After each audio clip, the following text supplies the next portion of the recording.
Matthew chapter 22, Parable of the Marriage Feast. Jesus spoke to them again in parables, saying, "The kingdom of heaven may be compared to a king who gave a wedding feast for his son, and he sent out his slaves to call those who had been invited to the wedding feast, and they were unwilling to come. Again he sent out other slaves, saying, 'Tell those who have been invited, behold, I have prepared my dinner. My oxen and my fattened livestock are all butchered, and everything is ready. Come to the wedding feast.' But they paid no attention and went their way, one to his own farm, another to his business, and the rest seized his slaves and mistreated them and killed them. But the king was enraged, and he sent his armies and destroyed those murderers and set their city on fire. Then he said to his slaves, 'The wedding is ready, but those who were invited are not worthy. Go therefore to the main highway, and as many as you find there, invite to the wedding feast.' Those slaves went out into the streets and gathered together all they found, both evil and good. And the wedding hall was filled with dinner guests. But when the king came in to look over the dinner guests, he saw a man there who was not dressed in wedding clothes. And he said to him, 'Friend, how did you come in here without wedding clothes?' And the man was speechless. Then the king said to the servants, 'Bind him hand and foot and throw him into the outer darkness. In that place there will be weeping and gnashing of teeth. For many are called, but few are chosen.'" Tribute to Caesar.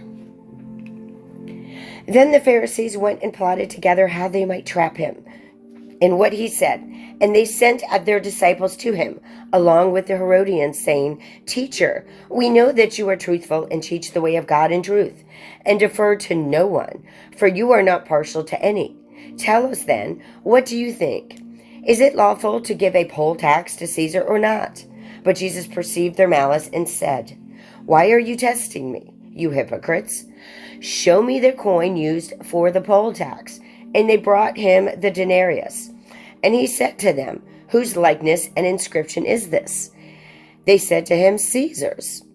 Then he said to them, "Then render to Caesar the things that are Caesar's, and to God the things that are God's." And hearing this, they were amazed, and leaving him, they went away. Jesus answers the Sadducees. On that day, some Sadducees, who say there is no resurrection, came to Jesus and questioned him, asking, "Teacher, Moses said, if a man dies having no children, his brother as next of kin shall marry his wife and raise up children for his brother. Now there were 7 brothers with us, and the first married and died, and having no children left his wife to his brother. So also the second and the third, down to the 7th. Last of all, the woman died. In the resurrection, therefore, whose wife of the 7 will she be? For they all had married her." But Jesus answered and said to them, "You are mistaken, not understanding the scriptures nor the power of God. For in the resurrection, they neither marry nor are given in marriage, but are like angels in heaven. But regarding the resurrection of the dead, have you not read what was spoken to you by God? 'I am the God of Abraham and the God of Isaac and the God of Jacob.' He is not the God of the dead, but of the living." When the crowds heard this, they were astonished at his teaching. But when the Pharisees heard that Jesus had silenced the Sadducees, they gathered themselves together. One of them, a lawyer, asked him a question, testing him. "Teacher, which is the great commandment in the law?"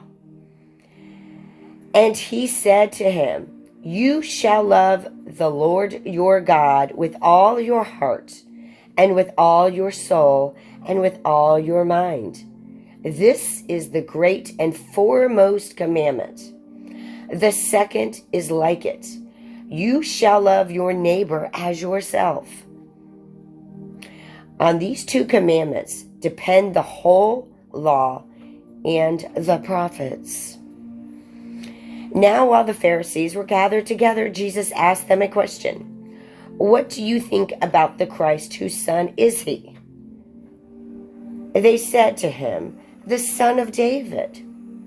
He said to them, then how does David in the Spirit call him Lord, saying, the Lord said to my Lord, sit at my right hand until I put your enemies beneath your feet. If David then calls him Lord, how is he his son?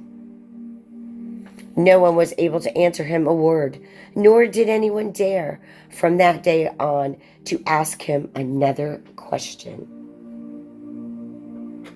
This is the word of the Lord. Praise be to God.